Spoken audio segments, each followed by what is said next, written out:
주님의 이름으로 환영하고 축복합니다. 오늘 우리에게 주시는 하나님의 말씀은 호세아 10장 1절, 2절 그리고 12절입니다. 제가 쉬운 성경으로 읽겠습니다. 이스라엘은 열매를 많이 맺는 포도나무와 같다. 그 백성이 열매를 많이 거둘수록 우상을 위한 제단도 많이 쌓는다. 땅이 아름다울수록 헛된 신들을 위한 돌기둥도 더 많이 세운다. 그들의 마음이 거짓되니 그 죗값을 치러야 한다. 하나님께서 그들의 제단을 부수시고 돌기둥을 무너뜨리실 것이다. 정의의 좋은 씨를 심고 사랑의 열매를 거두어라. 지금은 나 여호와를 찾을 때이니 묵은 땅을 갈아라. 내가 가서 너희에게 정의를 비처럼 내려주겠다. 아멘. 오늘 설교의 제목은 신앙과 마음입니다. 저는 주일 아침에 교회에 오기 위해서 현관문을 나설 때 가끔 뭔가 허전함을 마음에 느낄 때가 있습니다. 그런데 그 상황에서 제가 어떤 걸 빠뜨렸는지 다 확인할 수가 없기 때문에 일단 물론 교회로 오죠. 꼭 빠뜨리는 게 하나씩 있습니다. 예를 들면 뭐 성경책을 놓고 왔다든지 뭐 그럴 때가 있는데요. 뭐 반지를 안 꼈다든지. 근데 오늘도 허전함이 있어서 그냥 일단 왔는데요. 교회 와서 또 발견했습니다. 면도를 안 했습니다. 어제 했는데 또 하루 만에 좀 길어나기 때문에 늘 강박관념이 있거든요. 깔끔해야 한다. 머리도 짧아야 하고 그렇게 좀 나름의 강박관념이 있는데 오늘 아침에 면도를 놓쳤습니다. 주일날은 제 마음이 건어 때보다 신앙적으로 예민하기 때문에 아마 그러한 뭔가 놓쳤을 때 그러한 허전함을 느끼는 게 아닐까라는 생각이 듭니다. 2주 전에 신앙과 지식이라는 제목으로 호세아서 말씀을 같이 나누었는데요. 오늘은 일종의 시리즈 설교입니다. 오늘은 신앙과 마음인데요. 마음, 지금 성도님들의 마음 어떻습니까? 우리는 신앙생활이라는 말을 자주 합니다. 2주 전에도 정의를 했는데요. 한번 정의해 볼까요?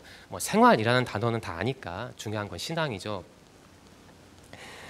테드 피터스라는 미국인 할아버지, 벌써 할아버지네요. 할아버지 신학자가 있습니다. 이분이 신앙은 이렇게 정의했습니다. 신앙은 하나님을 신뢰하는 것이다. 이런 말을 했죠. 네, 맞는 말이죠. 신앙은 하나님을 신뢰하는 것이죠. 더 정확히 표현하겠습니다. 신앙은 하나님을 그 누구보다 그 무엇보다 신뢰하는 것이죠. 네, 마음에서부터 시작하는 것이죠. 또 제가 특별히 좋아하는 또 요즘 많이 읽고 있는 영국인 신학자입니다. 알리스터 맥그라스라는 분인데 이분은 신앙을 이렇게 정의합니다. 신앙은 하나님의 품에 자신을 내어 던지는 것이다. 이 문장 바로 앞부분에 또 이런 말이 있죠. 신앙은 하나님이 단순히 존재하신다는 걸 믿는 게 아니고 그 하나님의 품에 자신을 내어 던지는 것이다. 이런 말을 했습니다. 두 분의 정의는 물론 겹칩니다. 함의하는 바는 결국 마음에서부터 시작을 해야 한다는 것이죠. 눈에 보이는 규칙을 지킨다고 신앙생활을 하는 게 아니죠. 물론 필요하지만 일단 마음에서부터 하나님을 향해 열려 있어야 그게 신앙생활을 할 수 있는 것이죠. 네, 이게 바로 신앙에 관한 안전한 권위 있는 정의입니다. 이 두 가지만 알아두시면 신앙생활 할 때 도움이 될 것 같습니다. 설교의 제목이 신앙과 마음인데요. 그렇다면 마음은 뭘까요? 여러분, 마음이란 말을 또 자주 사용하는데 마음이 과연 뭘까요? 철학에서 마음은 굉장히 중요한 주제입니다. 마음이 있느냐 없느냐 그러한 논의까지 있는데요. 우리가 그것까지 할 필요는 없을 것 같고 국어 사전이 정의하는 마음이 무엇인지 살펴보겠습니다. 국어 사전은 마음을 이렇게 정의합니다. 어떤 일을 생각하는 힘이래요. 무엇을 하고자 하는 뜻이래요. 어떤 일에 대해 가지는 관심이라고 합니다. 그리고 옳고 그름, 좋고 나쁨을 판단하는 심리라고 합니다. 네, 어느 정도 정리가 됐죠. 물론 성경이 말하는 마음은 이것과는 완전히 일치하지 않습니다. 성경에서 말하는 마음은 이런 지적인 판단 능력뿐만 아니라 우리의 전 존재, 육체 빼고 전 존재, 그게 마음인데요. 일단 이러한 정의도 알아두시면 좋을 것 같습니다. 네, 신앙과 마음 분명히 연관관계가 있는데요. 어떠한 연관관계가 있는지 그 호세아서 말씀을 통해 살펴보겠습니다. 네, 오늘 우리에게 주신 하나님의 말씀 중 하나죠. 호세아서 10장 12절인데요. 저는 이 부분을 이렇게 정리하고 싶습니다. 묵은 땅을 갈아라, 마음을 바꾸어라, 이렇게 정리하고 싶습니다. 앞서 10장 12절을 쉬운 성경으로 읽어보았는데요. 그러면 잠시 우리가 다 가지고 있는 그 개역개정 성경을 읽어볼까요? 이렇게 기록하고 있죠. 개역개정 성경은요. 너희가 자기를 위하여 공의를 심고 인애를 거두라. 너희 묵은 땅을 기경하라. 지금이 곧 여호와를 찾을 때니 마침내 여호와께서 오사 공의를 비처럼 너희에게 내리시리라. 참 잘 번역을 한 겁니다. 우리는 개역개정 성경 하면 딱딱하다, 어색하다 하지만 학자들은 이 개역개정 성경이 굉장히 잘 번역된 성경이라고 합니다. 앞서 읽은 부분은 이제 쉬운 성경으로 한번 다시 읽겠습니다. 비교해 보십시오. 정의의 좋은 씨를 심고 사랑의 열매를 거두어라. 지금은 나 여호와를 찾을 때이니 묵은 땅을 갈아라. 내가 가서 너희에게 정의를 비처럼 내려주겠다라고 번역합니다. 느끼기에 따라서는 개역개정보다는 조금은 더 마음에 다가오는 것도 같습니다. 이번엔 제가 현대인의 성경을 읽겠습니다. 아마 확실하게 이해가 되실 겁니다. 너희는 자신을 위해 의의 씨를 심고 사랑의 열매를 거두어라. 너희 마음의 묵은 땅을 갈아라. 지금은 나 여호와를 찾을 때이다. 언젠가는 내가 너희에게 구원의 복을 쏟아부어 주겠다라고 번역하고 있습니다. 그 차이를 아시겠습니까? 현대인의 성경은 그냥 땅이라고 하지 않고 마음의 묵은 땅 이런 말을 하고 있죠. 네. 호세아가 10장 12절을 통해 하는 말, 달리 말하면 하나님께서 호세아 선지자를 통해 10장 12절을 통해 하신 말씀은 땅, 그러니까 마음을 바꾸라는 겁니다. 그 마음이 지금 좋지 않은 너희들의 마음이, 그러니까 북이스라엘 사람들 너희들의 마음이 좋지 않으니 그 마음의 땅을 갈아엎어라 이런 말씀을 하시는 겁니다. 네. 북이스라엘 사람들의 마음은 이렇게 거칠었나 봅니다. 풀도 자라기 힘들고 또 뭐 하나 심기 어려운 그러한 건조하고 푸석하고 안타까운 상황이었던 거죠. 네. 너희 마음의 묵은 땅을 갈아라. 이 갈아라에 해당하는 표현은 브레이크업입니다. 그러니까 인정사정 볼 거 없이 그냥 다 파헤쳐라. 그런 뜻입니다. 배경 설명을 해보겠습니다. 저는 정리했는데요. 자, 이 지도를 한번 보시죠. 호세아 시대 중동 지역입니다. 신학에서는 근동이라고 합니다. 중동을 주전 740년경이니까 한 3000년 전이네요. 이것만 보시면 모르겠죠. 이걸 한번 비교해 보시죠. 네, 좀 아실 겁니다. 이 녹색 그 중앙에 있는 부분이 오늘날로 하면 시리아, 레바논, 이라크, 쿠웨이트 그런 부분이고요. 저기 11시에 뭐 메대라고 있죠. 메대. 예. 메색이죠. 메색이 오늘날 튀르키예. 그리고 3시 부분에 있는 나라가 이란. 또 밑에 6시 부분에 이렇게 솟아난 부분이 사우디아라비아. 그 이집트는 똑같네요. 이 중간에 아시리아라는 나라가 있는데요. 오늘날 지도를 기준으로 보면 지형으로 보면 이라크, 쿠웨이트 뭐 그 정도에 해당하는 나라입니다. 당시에 이 아시리아 혹은 아수르라고도 합니다. 아시리아가 이 지역의 패권 국가였습니다. 그래서 이스라엘을 끊임없이 괴롭혔죠. 그래서 끝내는 집어삼켰죠. 자, 네, 이렇습니다. 이 이스라엘 쪽 부분은 확대한 사진인데요. 보시면 사해를 기준으로 해서 사해 북쪽 부분부터 북쪽 윗부분이 이스라엘이고 남쪽이 유다입니다. 간단히 설명을 해볼까요? 1050년에 기원전 1050년에 사울이 초대왕이 됐죠. 이스라엘에 40년을 다스렸습니다. 그 다음에 1010년경에 다윗이 왕이 됐죠. 2대 왕이죠. 그리고 그 다음에 아들인 솔로몬이 왕이 됐죠. 40년 뒤에. 그 다음에 이스라엘이 쪼개졌습니다. 북쪽과 남쪽으로요. 계속 그렇게 흘러가다가 각각 다른 길을 걷다가 끝내는 망한 겁니다. 740년경 호세아 선지자가 활동하던 당시의 지형, 이스라엘 지형입니다. 북쪽 이스라엘, 남쪽 유다. 북왕국, 남왕국으로 분열이 됐고 호세아는 저기 북쪽에서 활동을 했습니다. 네, 한번 그 시대 배경을 살펴볼까요? 호세아가 활동한 당시의 북이스라엘은 앞에서 보여드린 사진이 740년경이었는데요. 미리 말씀드리면 20년 정도 지나서 722년에 앞에서 말씀드린 아시리아가 북쪽을 그냥 집어삼켜버렸죠.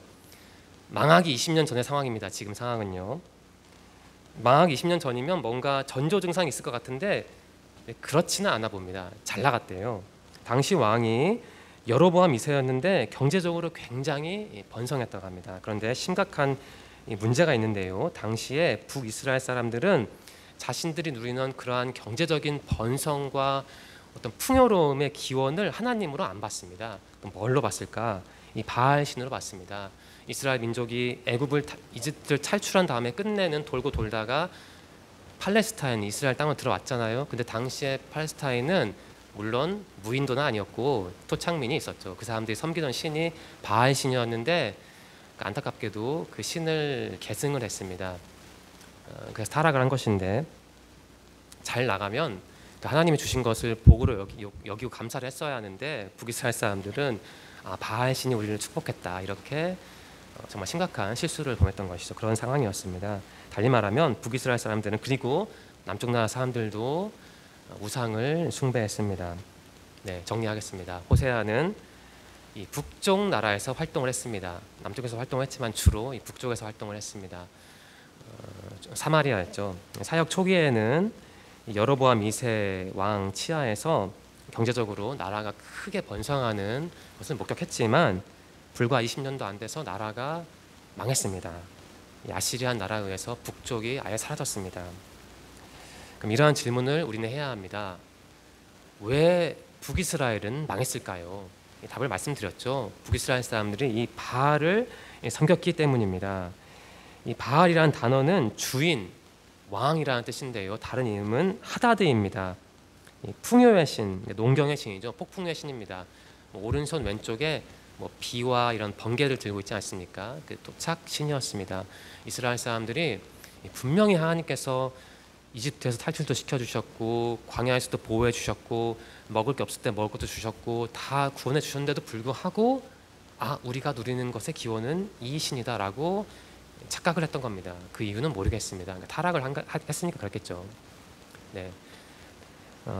이스라엘 사람들의 마음이 이런 그 생각하는 힘과 무엇을 하고자 하는 의지와 옳고 그름을 구분하는 그 심리와 내면의 전 존재가 이 바알에게 완전히 뺏겨 있었기 때문에 하나님께서 아수르를 동원해서, 신학적인 설명에 따르면요, 아수르를 동원해서 북이스라엘을 멸망시키신 겁니다. 네. 멸망시키기 전에 그 호세아 선지자를 통해 경고의 말씀을 주신 거죠. 그게 바로 10장 1절입니다. 제가 다시 읽겠습니다. 이스라엘은 열매를 많이 맺는 포도나무와 같다. 그 경제적인 번성을 의미하는 거죠. 분명히 번성을 했습니다. 가난하지 않았습니다. 그 백성이 열매를 많이 거둘수록, 풍성할수록 우상을 위한 제단도 많이 쌓는다. 그러니까 우상 숭배를 했다는 걸 분명히 하나님께서 호세아 선지자를 통해 지적하고 계십니다. 땅이 아름다울수록, 앞에서 말씀드린 내용과 비슷하죠. 풍요로울수록 헛된 신들을 위한 돌기둥도 더 많이 세운다. 그러니까 잘 되면 잘 될수록 우상을 더 섬긴다. 달리 말하면 잘 되면 잘 될수록 하나님 나에게서 멀어진다. 이러한 말씀을 하나님이 호세아를 통해서 하시는 겁니다. 또 10장 2절 말씀이죠. 무서운 경고의 말씀이 나옵니다. 그들의 마음이 거짓되니, 마음이라는 단어가 나옵니다. 거짓되니, 그러니까 오염되어 있으니, 나에게서 멀어졌으니, 바알을 가까이 하니 그 죄값을 치러야 한다. 20년 뒤에 내가 너희를 치겠다.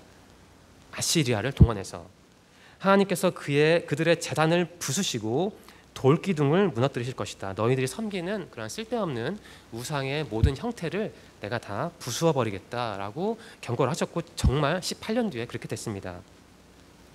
네, 신앙과 마음이라는 제목으로 오늘 지금 우리는 호세아서를 다루고 있습니다. 네, 다시 한번 정의를 하겠습니다. 신앙을요. 신앙은 마음으로부터 하나님만을 신뢰하는 겁니다. 하나님을 마음에서부터 그 무엇보다, 그 누구보다 신뢰하는 게 바로 신앙이고, 그러한 마음을 가지고 월요일부터 주일까지 사는 사람이 신앙생활을 한다고 하는 겁니다. 또한 신앙은 단순히 하나님이 살아계시네, 하나님이 언제 우리를 이집트에서 구원해 주셨네, 이러한 정보를 바지런히 수집하는 게 아니라요, 그러한 하나님의 품에 자신을 내어 던지는 겁니다. 그러니까 하나님과 온전한 관계를 맺는 겁니다. 월요일부터 주일까지요. 그렇게 사는 사람이 이 사람은 신앙생활 하는 사람이다 라고 평가를 받을 수 있는 겁니다. 근데 북이스라엘 사람들은 전혀 그렇게 살지는 않았습니다. 10장 12절 말씀입니다. 너희는, 북이스라엘 사람들, 너희는 자신을 위해 의의 씨를 심고 사랑의 열매를 거두어라. 너희 마음의 묵은 땅을 갈아라. 마음속에 바알이 가득하니 그것을 다 파헤쳐라. 이런 말씀하신 거죠. 지금은 나 여호와를 찾을 때이다. 너희들이 지금 바알의 마음 뺏길 때가 아니다. 그러지 마라.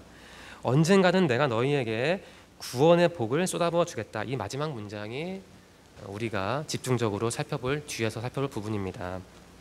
정리를 하겠습니다. 이 세 동사가 나오죠. 의의 씨를 심고 사랑의 열매를 거두고 마음의 묵은 땅을 갈아라 라고 하나님께서 말씀을 하셨습니다. 농경 문화 비유인데요. 그런데 물론 씨를 심기 위해서는 땅을 갈아야죠. 순서는 씨를 심다 열매를 거두다 땅을 갈아라인데 뒤에서 살펴보겠지만 땅을 가는 작업이 가장 먼저 해야 할 작업입니다. 이 북이스라엘은 당시에 농경 문화이기 때문에 하나님께서 호세아 선지자를 들어 쓰실 때 그에게 지혜를 주셔서 이 농경 비유를 사용해서 어떻게든 이스라엘 사람들이 잘 이해할 수 있도록 하나님이 자신을 낮추셔서 말씀하신 겁니다. 네, 아마 그 호세아 선지자의 경고를 들었던 일부 북이스라엘 사람들은 이 얘기를 듣고 이해를 했겠죠. 하지만 대다수는 이해를 못한 것 같습니다. 아무튼 씨를 심다, 열매를 거두다, 그리고 땅을 갈다 해서 가장 먼저 해야 할 작업은 땅을 가는 겁니다. 땅을 갈아야 씨를 심고 그 이후에 열매를 맺으니까요. 자, 땅을 갈아라라는 첫 번째 작업이 있는데 이게 무엇을 의미할까 생각해 봐야 합니다. 이 묵은 땅이라는 표현이 나오는데요. 경작하지 않아서 너무 단단한 땅을 의미합니다. 당시 이스라엘 사람들, 북이스라엘 사람들의 마음이 달리 말하면 신앙이 너무 단단해서 어떻게 뭘 줘도 먹을 수가 없는, 물을 줘도 흡수할 수 없는 그런 안타까운 상황이었죠. 왜냐하면 바알 때문에, 바알 섬기느라 마음이 신앙이 너무 굳어져서 어찌 할 수 없는 그러한 상황이었습니다. 그래서 하나님께서 이 마음의 묵은 땅을 갈아라라고 말씀하신 거죠. 너희들의 마음이 지금 너무 완악하다. 내가 분명히 너희들에게 복을 줬고 함께 하는데 왜 나를 보지 않고 자꾸 저런 삼류 바알 신만 섬기느냐, 이런 말씀을 하시면서 그런 잘못된 마음을 갈아엎어라 라고 명령하신 겁니다. 이게 바로 첫 번째 작업이고요. 이 두 번째 작업은 심는 작업입니다. 무엇을 심어야 하냐, 그 의, 공이라고 하는데요, 히브리어로 체다카라고 합니다. 완전히 의로운 하나님의 성품을 반영하는 겁니다. 하나님은 의로우신, 공의로우신 분이잖아요. 그리고 하나님과의 올바른 관계, 그리고 그 관계를 유지하는 것을 뜻하는 겁니다. 체다카라는 단어가요. 그리고 그것뿐만 아니라 그런 하나님과 올바른 관계를 바탕으로 타인과도 올바른 관계를 맺으며 사는 것, 바로 이렇게 살으라고, 이게 바로 의의 씨였던 겁니다. 이렇게 살으라고 말씀하셨습니다. 근데 그렇게 살지 못한 것이죠. 마음을 갈고 의의 씨를 심으면 반드시 이러한 열매가 있다고 합니다. 이 거두라라는 표현인데요, 이 사랑의 열매라고 했는데 이 사랑에 해당하는 표현이 바로 헤세드입니다. 원래 의미는 우리를 향한 하나님의 변함없는 사랑, 한결같은 사랑이 바로 헤세드인데요, 이 12절 말씀에서 의미는 조금 변형이 됐습니다. 헤세드는 하나님께 바쳐야 할, 드려야 할 우리 마음에서부터 우러나오는 그 사랑을 의미하고요. 그것뿐만 아니라 그런 하나님의 향한 사랑의 근거에서 다른 사람도 사랑하는 게 바로 그 헤세드입니다. 그러니까 이런 헤세드를, 열매를 거두었어야 했는데 열매도 거두지 못하고 의의 씨도 심지 못하고 땅도 갈아엎지 않았던 게 당시 북이스라엘 사람들이었던 겁니다. 네, 앞에서 12절 말씀의 마지막 부분을 말씀드렸는데요, 좀 어려운 내용이지만, 신학적인 내용이지만 한번 살펴보겠습니다. 12절 말씀은 이렇게 적고 있죠. 마지막 부분에 언젠가는 내가 너희에게 구원의 복을 쏟아부어 주겠다, 이러한 기록이 있는데, 앞에서 말씀드린 것처럼 기원전 722년에 이스라엘은 끝내 망하지 않았습니까? 이 말씀은 그 전에 기록된 말씀입니다. 좀 보수적으로 해석을 하면요, 분명히 나라가 망했는데 12절 말씀 마지막 부분에 구원의 복이라는 표현이 있네. 그렇다면 이러한 질문을 할 수 있죠. 멸망의 예언을 하나님께서 취소하시려는 건가? 이러한 신학적인 논리적인 질문을 할 수 있는 겁니다. 그런 질문을 할 수밖에 없죠. 10장 1절과 2절 다시 읽겠습니다. 한번 앞에서 말씀드렸지만 그 흐름 한번 보십시오. 이스라엘은 열매를 많이 맺는 포도나무와 같다. 그 백성이 열매를 많이 거둘수록 우상을 위한 제단도 많이 쌓는다. 땅이 아름다울수록 헛된 신들을 위한 돌기둥도 더 많이 세운다. 그 현실을 말씀하신 거죠. 그러고 나서 그들의 마음이 거짓되니 그 죗값을 치러야 한다. 가만두지 않겠다는 거죠. 하나님께서 그들의 제단을 부수시고 돌기둥을 무너뜨리실 것이다 라고 분명히 말씀하셨습니다. 하나님께서 망하게 하겠다고요. 그런데 12절 후반절에 뭐 구원이란 말을 하니까 혹시 이스라엘 역사를 모르는 사람들은 그러면 당시 사람들은 그러면 하나님께서 우리를 망하게 하지 않고 혹시 좀 그 아수르의 손아귀에서 벗어나게 해주시려나 라고 생각을 할 수도 있겠죠. 네. 12절은 정말 멸망의 예언을 취소하는 말씀일까요? 일단 그렇다라고 답변을 해보겠습니다. 하지만 앞에서 말씀드린 것처럼 이 예언이 주어진 다음에 20년이 채 안 돼서 북이스라엘은 끝내 망해버렸습니다. 그렇다면 왜 하나님은 그렇게 망하게 하실 거면서 회개하라, 회개하면 구원해 주겠다 그런 말씀하셨을까라는 질문을 할 수가 있죠. 답변을 해보겠습니다. 분명히 망하게 하실 것임에도 불구하고 회개하라, 그러지 마라 라고 말씀하신 이유가 있습니다.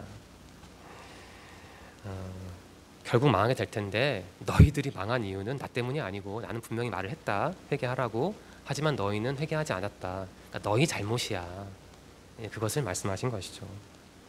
좀 다르게 표현하면 나중에 이스라엘 백성들이 우리가 망한 이유는 우리 때문이야. 하나님께서는 분명히 호세아를 또 다른 선지자를 통해서 우리에게 그러면 안 돼, 돌아와 라고 말씀하셨는데 그래, 우리가 그 경고를, 권면을 듣지 않은 거야.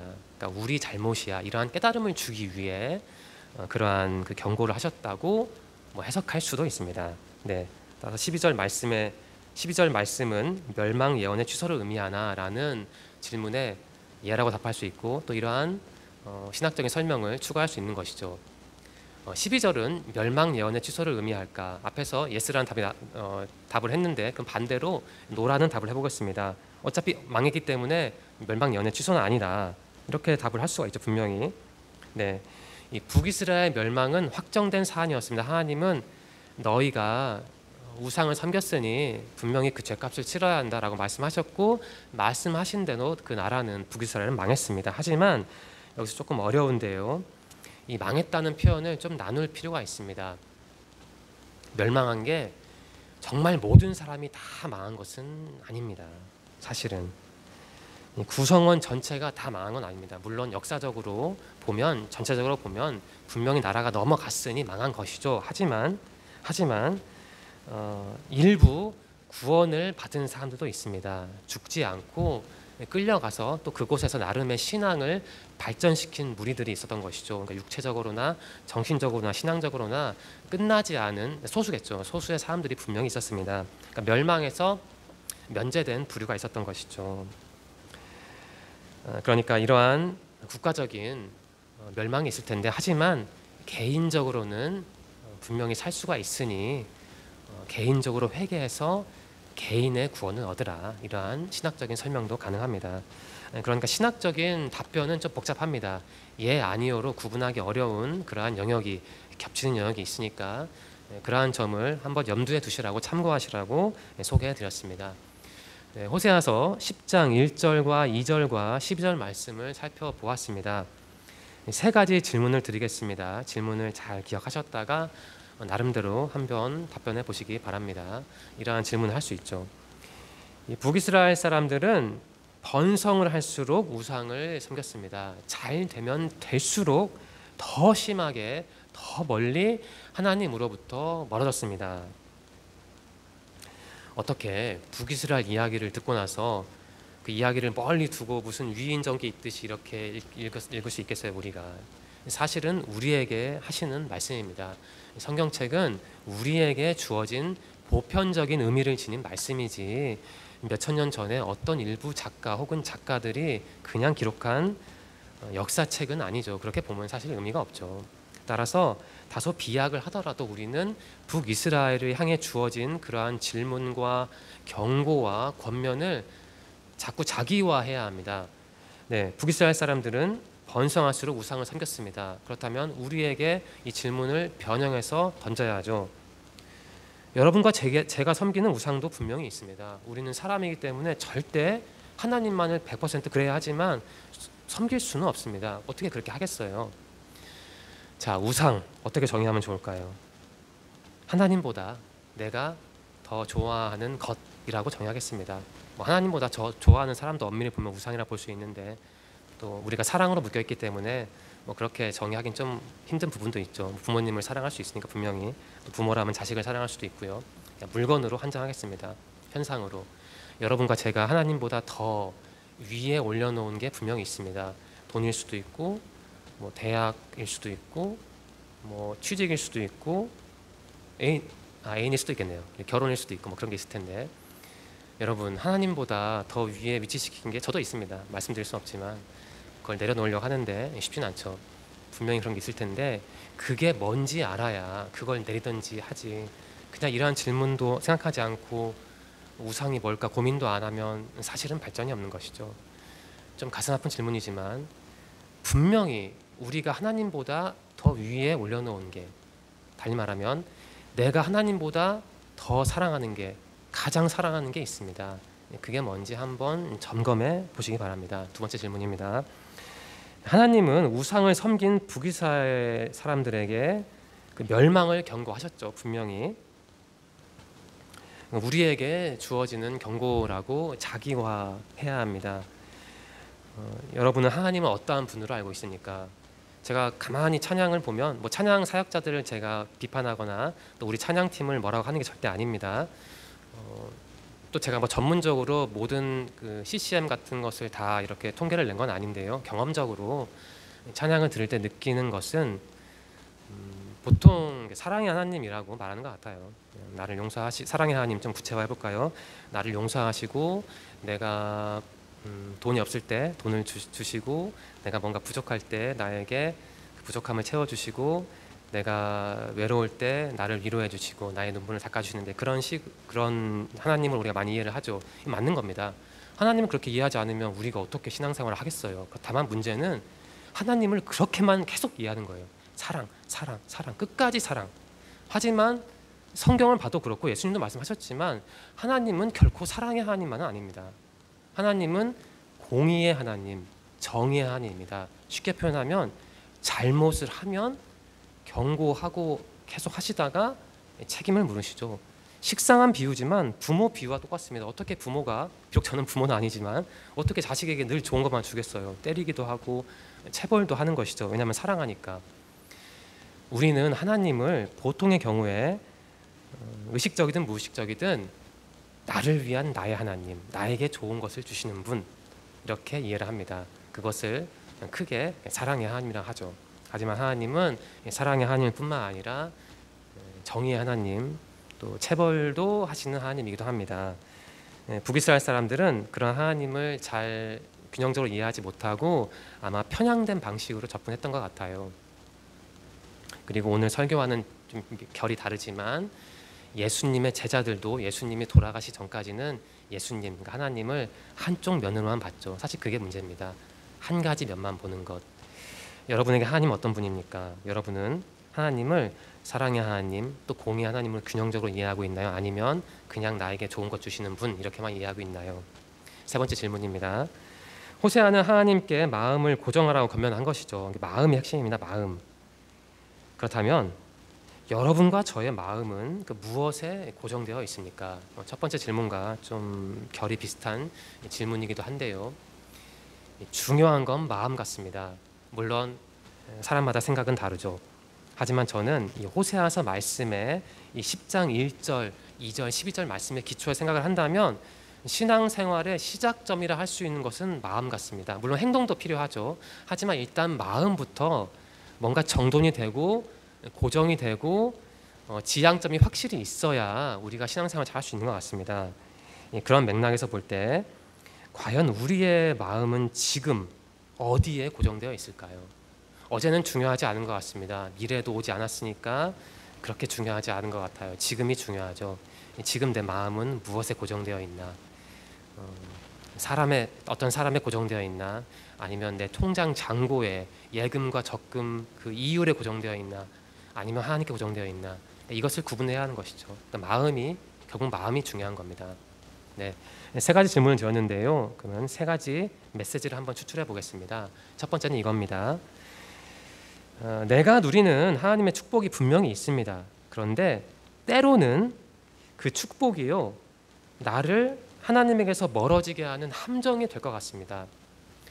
북이스라엘 상황은, 지금 망하기 직전 상황은 굉장히 잘 나가는 상황이었습니다. 경제적으로요.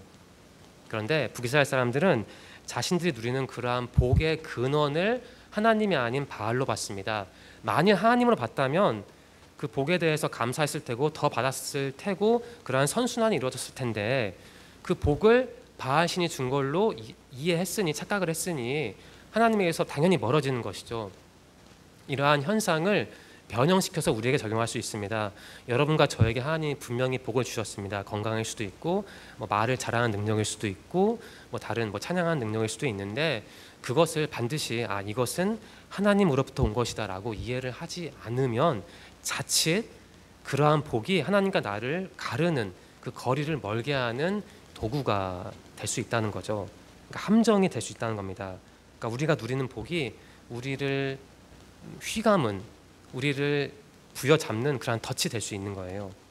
두 번째입니다. 하나님의 본질과 하나님의 속성. 하나님은 항상 사랑만 주시지는 않습니다. 제 생각이 아니죠. 분명히 호세아서가 기록을 하고 있잖아요. 끊임없이 바알로 내달려 가니까 하나님이 아시리아, 아수르를 동원해서 그냥 끝내버리신 겁니다. 하나님이 어떠한 분인지 알 수 있죠. 하나님은 늘 우리를 사랑만, 좋은 것만 주시는 분은 아닙니다.